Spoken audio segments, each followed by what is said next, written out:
Good morning all of you. Subject સાયન્સમાં આપણે પ્રકરણ 1માં ટોપિક છે વાવણી, ત્યાં આપણે પહોંચ્યા છીએ. બરાબર. તો વાવણી છે એ પાક ઉત્પાદનનો સૌથી મહત્ત્વનો તબક્કો છે.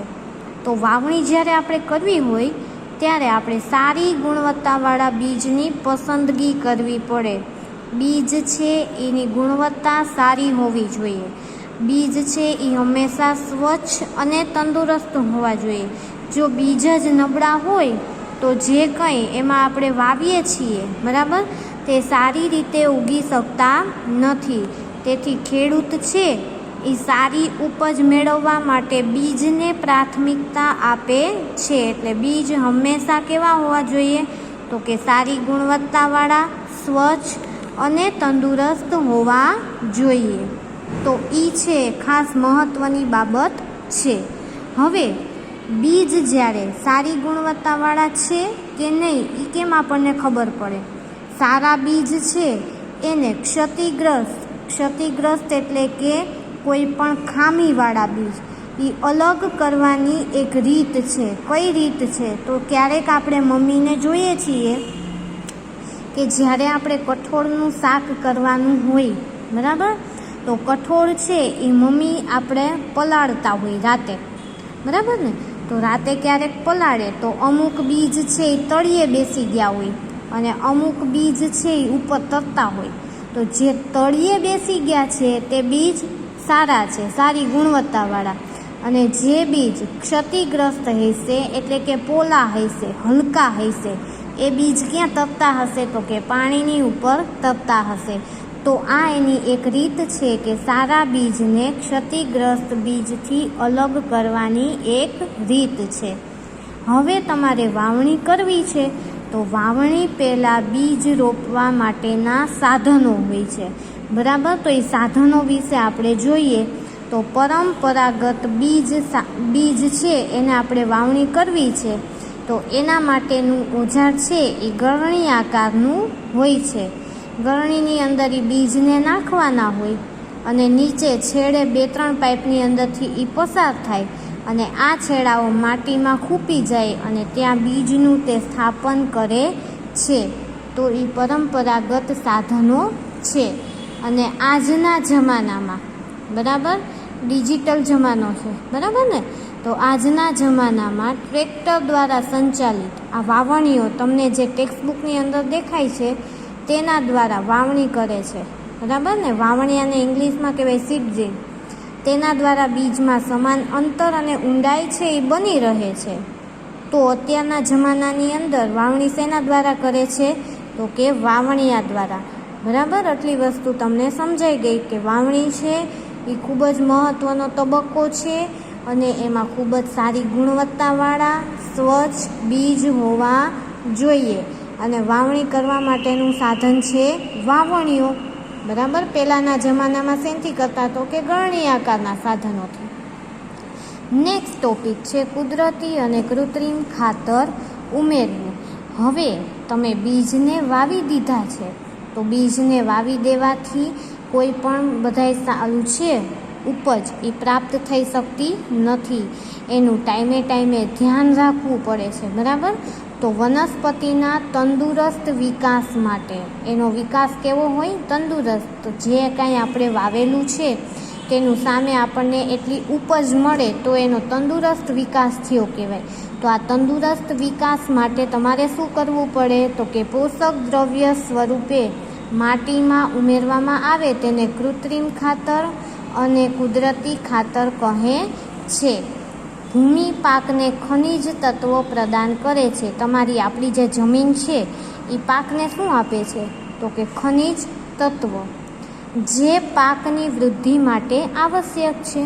પાકની વૃદ્ધિ કરવી હોય તો એમાં ખનિજ તત્વ તો હોવા જ જોઈએ. કેટલાક ક્ષેત્રમાં ખેડૂત ખેતરમાં એક પછી બીજો પાક ઉછેરે છે. ખેતર ક્યારેય ખાલી છોડતા નથી. તો કલ્પના કરો કે જમીનની અંદર જે પોષક દ્રવ્યો છે તેનું શું થાય છે? આપણે વારંવાર એક પછી એક પાક ઉગાડ્યા જ રાખીએ છીએ તો ભૂમિની અંદર જે ખનિજ તત્વ છે તે વપરાઈ જાય છે. બરાબર. તો એ મળી શકતા નથી, તો એ પોષક દ્રવ્યનું શું થાય, તો એ ખલાસ થઈ જાય જમીનની અંદર. તો સતત પાકને ઉગાડવામાં માટીમાંથી કેટલાક પોષક દ્રવ્યો ઓછા થઈ જાય છે. તો એ વસ્તુ પૂરી કરવા માટે ખેડૂત શું કરે છે, ખેતરમાં કુદરતી ખાતર આપે છે. એ પ્રક્રિયાને શું કહેવાય, તો કે ખાતર આપવાની પ્રક્રિયા. અયોગ્ય અથવા અપૂરતા કુદરતી ખાતર તમે આપો છો તો છોડ છે એ નબળા પડી જાય છે. ઓબ્વિયસલી આપણને કોઈક જમવાનું ઓછું આપે ઘણા દિવસો પછી, બરાબર, 5-6 દિવસ પછી આપણે ઓછું ખાતા જાય તો આપણે નબળા પડતા જાય, આપણામાં વીકનેસ આવતી જાય, બરાબર. એવી રીતે છોડને પણ એવું જ હોય છે કે એને ખાતર જો પૂરતા પ્રમાણમાં ન આપો તો એના છોડ છે એ કેવા થતા જાય, નબળા પડતા જાય.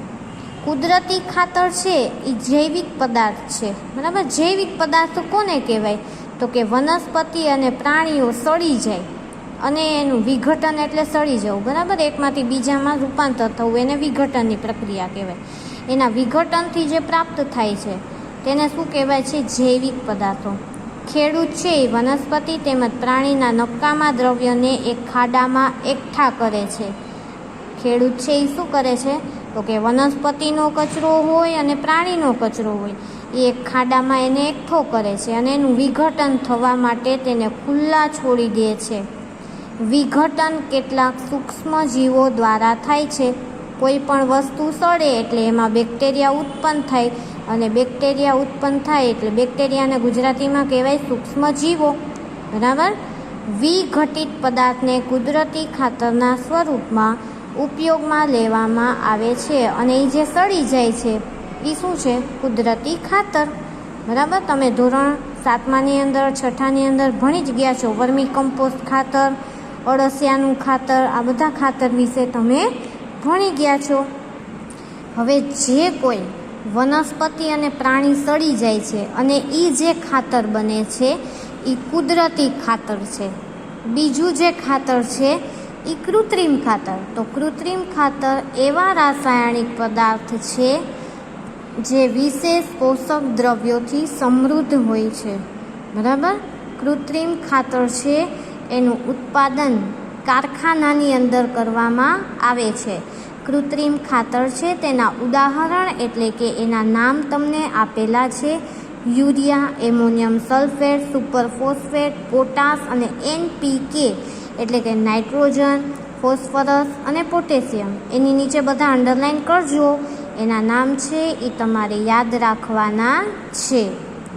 તેના ઉપયોગથી ખેડૂતોને ઘઉં તથા મકાઈ જેવા પાકની સારી ઉપજ પ્રાપ્ત કરવામાં સહાયતા મળે છે. પરંતુ કૃત્રિમ ખાતર છે તેના ગેરફાયદા પણ છે. જેટલા જે વસ્તુના ફાયદા છે એટલા તેના ગેરફાયદા પણ છે જ. કૃત્રિમ ખાતરનો જો તમે વધારે ઉપયોગ કરો તો એની જમીનની ફળદ્રુપતા છે એ ઘટી જાય છે અને જમીનની ફળદ્રુપતા ઘટી જાય તો તે જળ પ્રદૂષણનો પણ સ્ત્રોત છે. એટલે જમીનની ફળદ્રુપતા બનાવી રાખવા માટે આપણે કૃત્રિમ ખાતરને બદલે શેનો ઉપયોગ કરવો જોઈએ? કુદરતી ખાતરનો ઉપયોગ કરવો જોઈએ. કુદરતી ખાતરનો જો તમે ઉપયોગ કરો તો જમીનનું જે કાંઈ બંધારણ છે એટલે કે એની અંદર જે કોઈ પોષક તત્વો છે એની અંદર વધારો થતો જાય અને એની જળ સંગ્રહ ક્ષમતામાં વધારો થાય છે. જળ સંગ્રહ ક્ષમતા એટલે કે જમીનની પાણી શોષી લેવાની વૃત્તિ, બરાબર. તેનાથી જમીનમાં બધા જ પોષક તત્વોની પૂર્તિ થાય છે. જમીનમાં પોષક દ્રવ્યોની પૂર્તિ કરવા માટેનું બીજી એક રીત છે કે પાકની ફેરબદલી. આપણે એકને એક પાક ઉછેરા રાખી એના કરતાં એવું કરાય કે એક વખત તમે કઠોળ ઉગાડો છો તો બીજી વખત અનાજને ઉગાડવાનું, બરાબર. પહેલાં ઉત્તર ભારતમાં ખેડૂતો કઠોળને એક ઋતુમાં ઉગાડતા અને બીજી ઋતુમાં શું ઉગાડતા? ઘઉંને ઉગાડતા, બરાબર. તેનાથી જમીનની અંદર નાઇટ્રોજન છે એની કમી થાય નહીં. એ એક સારી એક રીત છે, બરાબર. તો આ આપણે ભણ્યા કુદરતી અને કૃત્રિમ ખાતરના ફાયદા અને ગેરફાયદા. આજના લેક્ચરમાં આપણે શું ભણ્યા? તો કે વાવણી વિશે, વાવણી શેનાથી થાય તેના ઓજારો વિશે, અને કુદરતી અને કૃત્રિમ ખાતર વિશેની માહિતી છે એ આપણે મેળવેલી છે. તમારી ટેક્સ્ટબુકમાં પેજ નંબર 7 ઉપર એની તફાવત આપેલા છે. બરાબર, એ તફાવત તમે વાંચો કે કૃત્રિમ ખાતર છે એ અકાર્બનિક ક્ષાર છે, એમાં કાર્બનિક ક્ષાર ક્યાંય હોતા નથી. કુદરતી ખાતર એક પ્રાકૃતિક પદાર્થ છે જે શેનાથી બને છે તો કે વનસ્પતિ અને પ્રાણીઓના નકામા કચરાઓના વિઘટનથી. કૃત્રિમ ખાતરનું નિર્માણ છે એ કારખાનાની અંદર થઈ શકે, જ્યારે કુદરતી ખાતર છે એનું નિર્માણ કારખાનાની અંદર થઈ શકે નહીં, એને ખેતરમાં બનાવી શકાય. કૃત્રિમ ખાતરથી જમીનને સેન્દ્રિય પદાર્થો પ્રાપ્ત થતા નથી. સેન્દ્રિય પદાર્થો એટલે કે સડી ગયેલા જે કાંઈ પદાર્થો છે એ સેન્દ્રિય પદાર્થો પ્રાપ્ત થઈ શકતા નથી, અને કુદરતી ખાતર છે તેનાથી સેન્દ્રિય પદાર્થો છે એ પ્રાપ્ત થાય છે. કૃત્રિમ ખાતરમાં વનસ્પતિ માટે જરૂરી પોષક દ્રવ્યો નાઇટ્રોજન, ફોસ્ફરસ અને પોટેશિયમ એ ભરપૂર માત્રામાં હોય છે, જ્યારે કુદરતી ખાતરમાં એ સામાન્ય રીતે બરાબર કૃત્રિમ ખાતરની તુલનામાં ઓછી માત્રામાં હોય છે. તો વિદ્યાર્થી મિત્રો, આજના લેક્ચરમાં આપણે અહીંયા સુધી 2 પોઈન્ટ ભણ્યા. બરાબર, જે કંઈ સમજાવેલું છે તેનું પાઠ્યપુસ્તકમાંથી વાંચન કરજો, અને પાછળ સ્વાધ્યાય તમને આપેલું છે, જો તેના ક્વેશ્ચન્સ આવડતા હોય, તમને અત્યાર સુધી સમજાવેલા હોય અને જો તમને આવડતા હોય તો તમે રફ નોટમાં લખી શકો છો. Okay, thank you.